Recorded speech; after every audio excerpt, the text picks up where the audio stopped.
Hey guys, today we have a movie that's based on, even if it's hard to believe, a true story. The Terminal, made in 2004, directed by Steven Spielberg and starring Tom Hanks, plays a man who spends months stuck living in an airport. This story sure sounds far-fetched, but this movie is inspired by the life of a man who is living at the terminal near Paris. Find out more later in the video. The Terminal is a heartwarming, cleverly written film for everyone to watch. The movie revolves around Viktor Navorsky, played by Tom Hanks, an Eastern European tourist who by the time he arrives at JFK Airport in New York, a war breaks out in his country, Krakozia.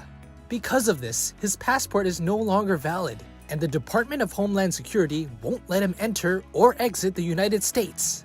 While waiting for the diplomatic situation to sort itself out, he makes the airport his home and inspires everyone around him. Now it's time to hear all the interesting facts you didn't know about this movie. Creating the Terminal.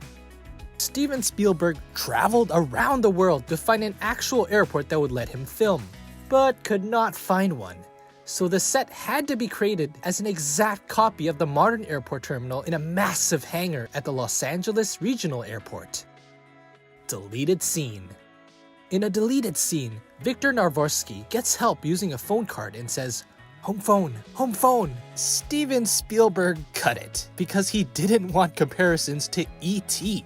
and the famous line, "Phone home."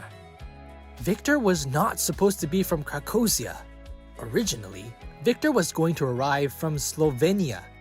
It was changed after the advice from the former consul of the Republic of Slovenia in the United States. Some people consider Slovenia to be the Switzerland of Eastern Europe, and he said it wouldn't look credible if a civil war were to start in one of the new members of the European Union. Reference to Napoleon Bonaparte.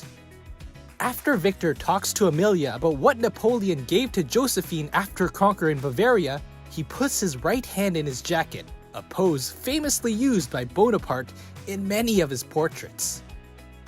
0 nominations.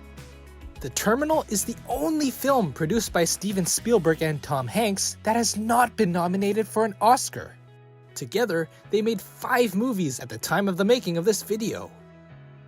The story is based on a real person. The movie was mostly inspired by the story of Mirhan Nasseri, an Iranian refugee. In 1988, he landed in Charles de Gaulle Airport near Paris after being denied entry because his passport and United Nations refugee certificate had been stolen. French authorities wouldn't let him leave the airport. He remained in Terminal 1, a stateless person with nowhere else to go. He has since been granted permission to either enter France or return to Iran. He chooses to continue to live in the terminal and tell his story to those who will listen. Reportedly, his mental health has deteriorated over the years. When allowed to live in France, he refused because the documents did not name him as Sir Alfred. He finally left the terminal in August 2006 to be hospitalized for his mental health issues. DreamWorks paid him $250,000 for the use of his biography. Krakozia. Viktor comes from the fictional country of Krakozia. The language he speaks in the movie is Bulgarian. To prepare for the role, Tom Hanks went to his father-in-law, who was of Bulgarian origin.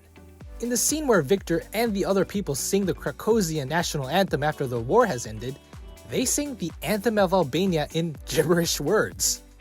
The film could have had a different ending. In the original version of the film's ending, Amelia decided to leave her already married lover and goes into Manhattan with Viktor. We aren't sure why, but this ending was changed to the one we know where Viktor goes alone to Manhattan to get the last signature from Benny Golson. Good profit.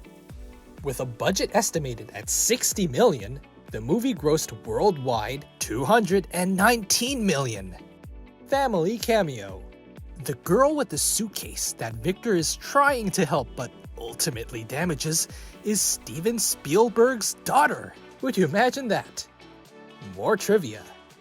The film opened at the Venice Film Festival in 2004. Viktor Navorsky spent 9 months living at the airport. Napoleon Bonaparte gave Josephine a gold medallion inscribed with the words, to destiny as a wedding present, not 1,000 fountains. And that's it, guys. That's all we have for this movie.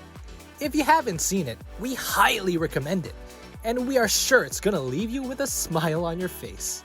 If you did watch it, tell us what are your thoughts in the comments below. And as always, don't forget to like and subscribe. And stay tuned for more videos. Thank you for watching.